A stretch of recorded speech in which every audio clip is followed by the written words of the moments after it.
అందరికీ నమస్కారం. మీకు నచ్చిన ఛానల్కి స్వాగతం. ఈ రోజుటి విషయం ఫ్రిడ్జ్ టిప్స్. దానికంటే ముందు మా ఛానల్ని సబ్స్క్రైబ్ చేసి తర్వాత మేము అప్లోడ్ చేసే వీడియోలని ముందుగా చూడడానికి కిందున్న బెల్ బటన్ని నొక్కండి.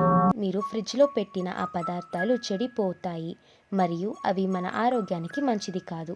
దీనివల్ల మన డబ్బులు వృధా కావడమే కాకుండా మన శరీరానికి కావలసిన న్యూట్రిషన్స్ దొరకవు.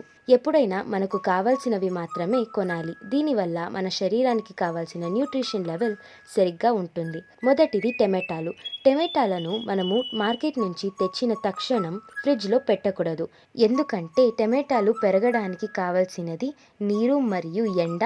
మీరు గమనించే ఉంటారు, టమాటా ఫ్రిడ్జ్లో పెట్టిన 2 రోజులకే అవి మెత్తగా అయిపోతాయి. ఎందుకంటే టమాటాలు అంత చలిని తట్టుకోలేవు. ఒకవేళ మీకు మంచి టమాటాలు కావాలంటే మరియు మీ శరీరానికి కావలసిన న్యూట్రిషన్స్ లెవెల్ దొరకాలంటే వాటిని ఫ్రిడ్జ్లో పెట్టకండి. మీకు ఎన్ని కావాలో అన్నీ కొనుక్కొని రండి. రెండవది అరటిపండు. అరటిపండును బయట ఉంచడం వలన అవి 2 లేదా 3 రోజులకు పండు అవుతాయి, చెడిపోతాయి.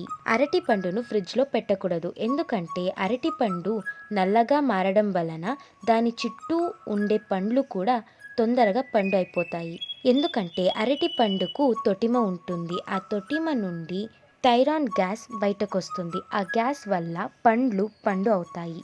అందువల్ల అరటి పండ్లను వేరే పండ్ల జత ఉంచరాదు.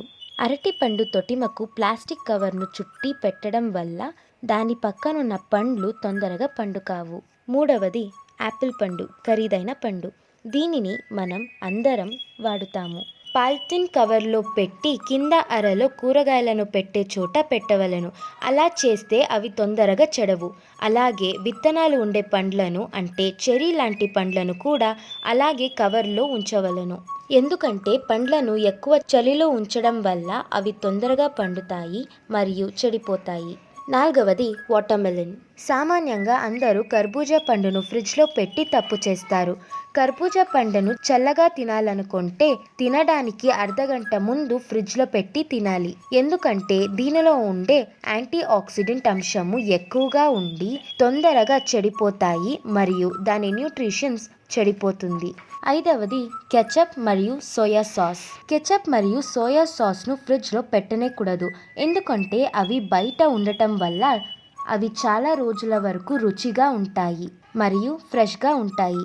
మా వీడియో మీకు నచ్చినట్టయితే లైక్ చేయండి, సబ్స్క్రైబ్ చేయండి, ఫ్రెండ్స్తో షేర్ చేయండి. మళ్ళీ సరికొత్త వీడియో చిట్కాతో మీ ముందుంటాను. అంతవరకు ఉల్లాసంగా, ఉత్సాహంగా, ఆరోగ్యంగా ఉండండి. ధన్యవాదాలు.